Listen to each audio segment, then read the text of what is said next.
Peace, Scorpio rising. Let's see what you need to keep most in mind and heart this week to help everything rise into place.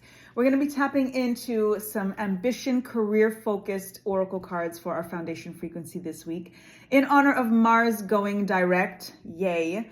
And then we're going to tap into tarot as always for our fundamental framework. So let's tap right in for the Scorpio rising collective. See what is in store for you this week. Traveler. All right, where you going? Where you going? There is an opportunity for you to travel for work or business. You might be attending a convention or a training that will enhance your skills. So if this is resonating because you've already got something on the books for this week, awesome.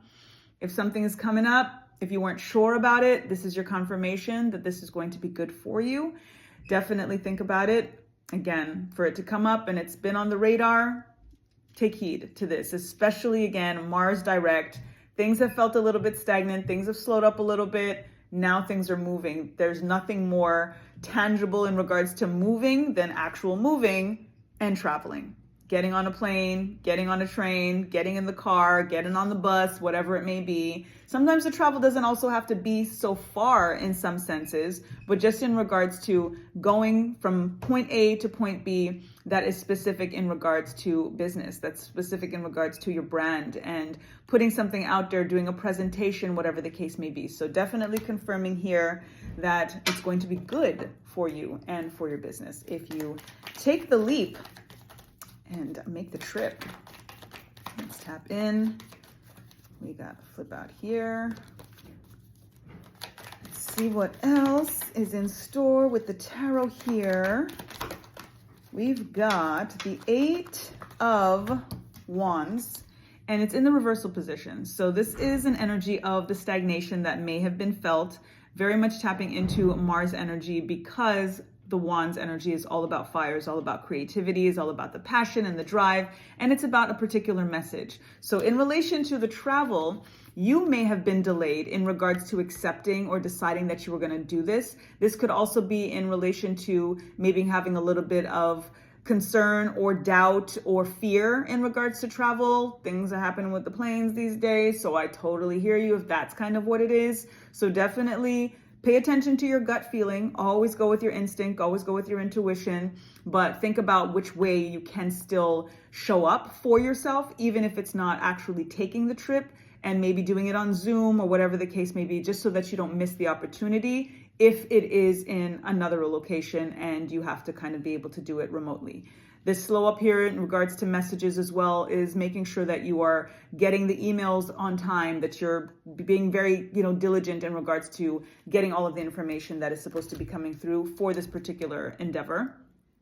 The Lover's card here in the reversal position is also tapping into stagnation, into a slow up in regards to a choice. So you are definitely in dilemma when it comes to this trip, when it comes to this job. Maybe it's an interview that you're, supposed to be going on to actually see. And this can also be in regards to relocating for a particular job and having to completely change states or country or city or whatever it is. And that's kind of what's making there be a little bit of a delay, a little bit of a concern and questioning.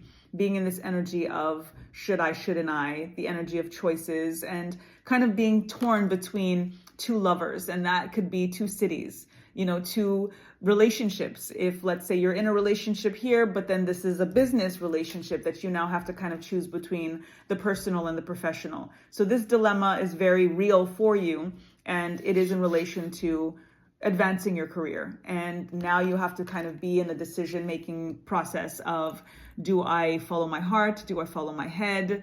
In some ways we're questioning whether the heart is always in alignment to personal and if the head is always in alignment to business. And that's not always the case, right? And sometimes we do also have to make choices that are focused on the heart. And sometimes we do also have to make choices that are focused on the head. So it really is taking heed, like I said, to the messages that are coming through, to confirmations that are coming through for you, following your gut, making sure that you are as in tune with yourself, with source.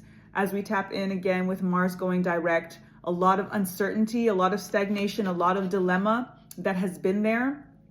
across the board, whether it's professional or personal decisions and options, are going to start to present themselves a lot clearer. So it's going to be a lot easier for you to make these decisions come the morning, come by the time you see this message. So it'll be right on point. So I hope that that resonates. I do hope that it helps everything rise into place. Nothing is falling. It is only up from here.